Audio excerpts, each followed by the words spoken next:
Shufuja dhe bubi kaçurel. Ç'të të them? Jeto. Do shpjegoj fjalën gjalp sot. Sot do ta lyejm etimologjin me gjalp. Fjala gjalp është gjetur në gjuhën sanskrite, sarpis. Gjalp. Sarpra. I lëmuar si gjalp. Është gjetur në gjuhën helene të vjetër. Elpos dhe elfos. I thon gjalpit në Qipro. Olpi ishte shishja me vaj. Gjalp në gjuhën shqipe. Salba në gjuhën saksone të vjetër. Sealf në gjuhën anglosaksone i thonin vajt për të lyer trupin. Është gjithashtu në gjuhën saksone të vjetër, salbon, lyej me vaj. Në gjuhën tokariane, salyp, i thon gjalpit. Por ajo që është më rëndësishme është fakti se elpos, që është në gjinin mashkullore, është gjetur vetëm një herë. Dhe në asnjë mbishkrim helen, në asnjë pllak në Iliri.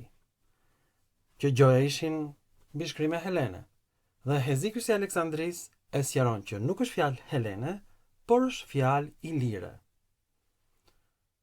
Pra, si ka mundësi që elpos nuk ekziston në gjuhën greke, por është regjistruar në fjalorin e Aleksandris? Çfarë ka ndodhur?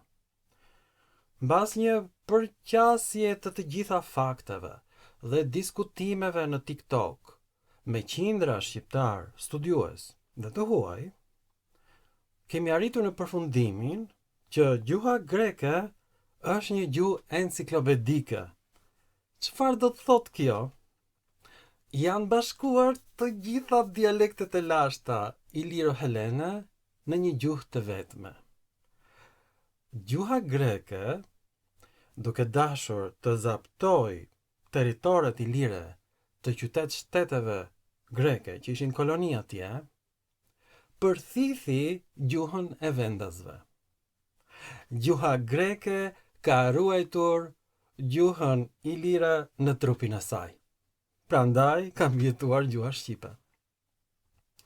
Merrni frymë thellë.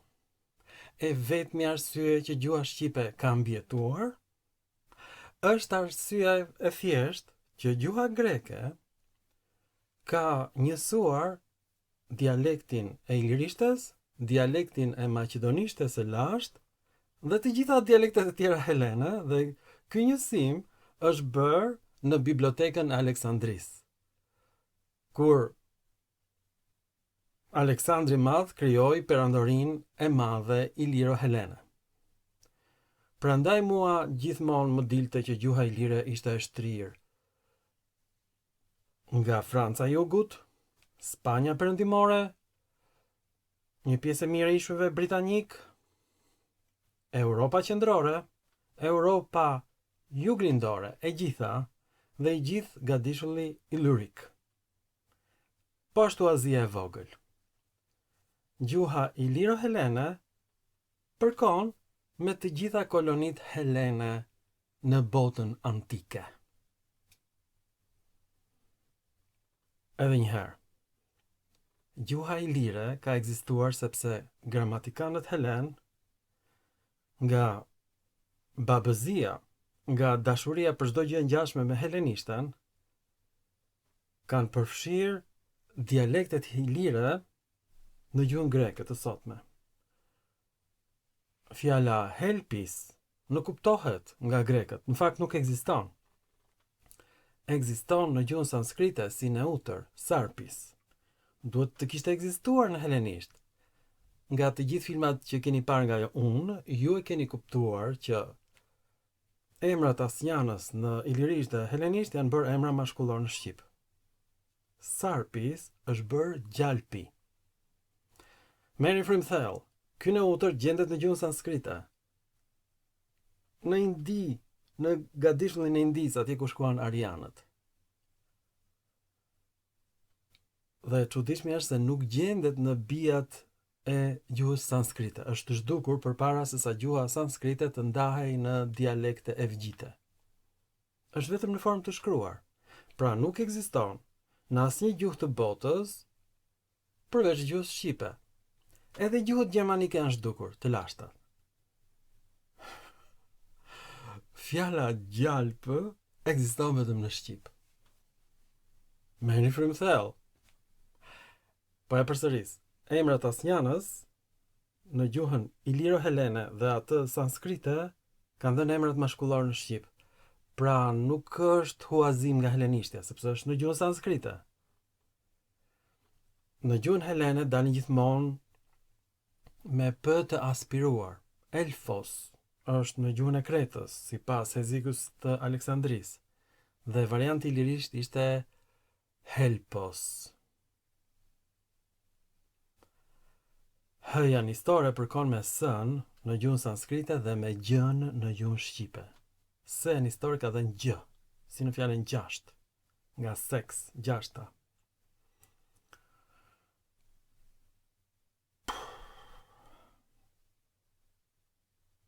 E vetmja gjuhë që ka mbjetuar me këtë formë nga të gjitha gjuhët indo-europiane është shqipja. Një arsye tjetër pse mbjetoi shqipja ishte se shqiptarët ishin analfabet.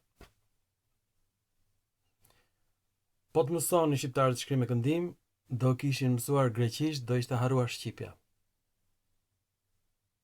Ne na kanë shpëtuar barinjt me dele, që i binin fyllit pranë kokës së Apollos dhe kujtonin se ishte kokë gruaje. Në 7 vërima i binin fyllit barinjt të shqiptar dhe ata e shpëtuan gjuhën shqipe. Barinjt që s'dinin shkrim dhe këndim.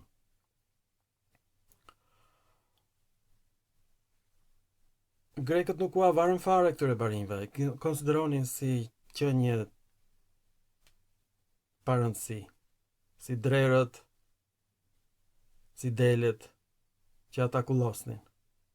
Dhe kështu mbjetoi gjuha shqipe. Këtu, në territorin ku banojmë sot, edhe në Dalmaci, Kroaci, Serbi, Dardani, gjuha shqipe mbjetoi.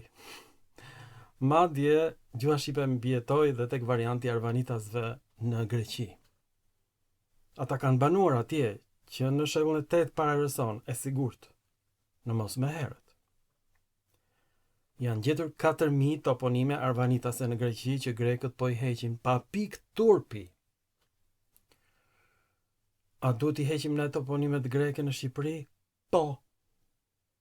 Do t'i mbajmë në për libra vetëm. Do vëmë emrat e heronjve të Kosovës, të Malit të Zi, të shqiptarëve të Maqedonisë, që unë i quaj Dibran, Dibra e madhe, Dibra e vogël. Emri Maqedon është emër grek, nuk më pëlqen. Çamëria është pikërisht popullsia pranë lumit Fiamis, lumi i sakrificës. Nuk ka rëndësi emri. Mund të quhesh Çam, Arvanitas, Shkodran, Lezhjan, Vlonjat. Ti flet gjuhën më të lashtë indo-europiane, në kuptimin që e vetmja gjuhë që ka mbjetuar me fjalën gjalp. Ju faleminderit për vëmendjen dhe mirupafshim në filma të tjerë shkencor. Çufo dhe Bubi Kaçurel. Mirupafshim.